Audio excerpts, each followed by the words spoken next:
જોઈએ સમાચાર વિસ્તારથી તો સુરતના પાંડેસરા ભેસ્તાન બીઆરટીએસ રૂટ પર બાઇક ચાલકનું ભારે પડ્યું.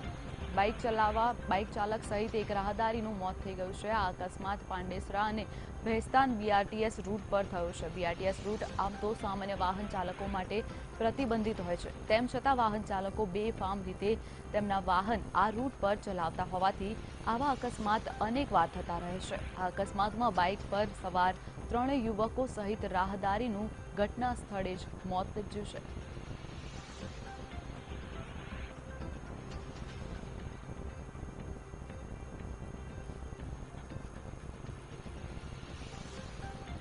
આપ જોઈ શકો છો જે રીતે સુરતમાં બીઆરટીએસ રૂટ પર બેફામ બાઇક ચાલકને બાઇક ચલાવવાનું ભારે પડી ગયું છે. બાઇક પર સવાર 3 યુવકો સહિત એક રાહદારી એમ કુલ 4 લોકોના ઘટના સ્થળે જ મોત નીપજી ચૂક્યા છે.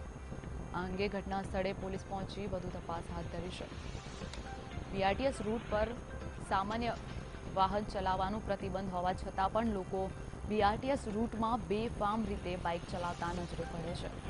ત્યારે બાઇક ચાલકને બીઆરટીએસ રૂટમાં બાઇક ચલાવવાનું ભારે પડ્યું છે. તો આ અંગે વધુ માહિતી માટે અમારા સંવાદદાતા પ્રજ્ઞેશ જોડાઈ ગયા છે. તો પ્રજ્ઞેશ, જે રીતે બાઇક ચાલકે બીઆરટીએસમાં બાઇક ચલાવ્યું અને ત્યાં ત્રણેયના મોત થયા છે, શું છે વધુ માહિતી? બિલકુલ, આજે એક ઘટના છે, ગઈકાલે રાતની છે ને આ ઘટના જે પ્રમાણેના દ્રશ્યો સર્જાયા હતા ચોક્કસપણે કહી શકાય કે જે યુવાનો હતા તે મોટરસાઇકલ પર કેટલી સ્પીડે હશે કે જેથી એટલે લાંબે સુધી બાઇક ઘસરાઈ હતી ને ત્રણ યુવાનો બાઇક સવાર પર જે હતા તેમના મોત થયા હતા ને તે ઉપરાંત જે વ્યક્તિ તેમની અડફેટે રસ્તામાં આવે છે તે વ્યક્તિને પણ આટલી ઝડપથી મોટરસાઇકલ ફટકાઈ હતી કે તેને પણ માથામાં અને શરીરે ગંભીર ઇજાઓ પહોંચે છે. તો તેનું પણ ખૂબ જ ટૂંકી સારવારમાં મોત થઈ ગયું. કહી શકાય કે આ જે એક્સિડન્ટ થયું છે બીઆરટીએસ રૂટમાં રાતના સમયે ખૂબ જ ગંભીર એક્સિડન્ટ છે ને તે ઘણા બધા પ્રશ્નો પણ ઉભા કરે છે. બિલકુલ જી પ્રજ્ઞેશ, સમગ્ર માહિતી બદલ આભાર.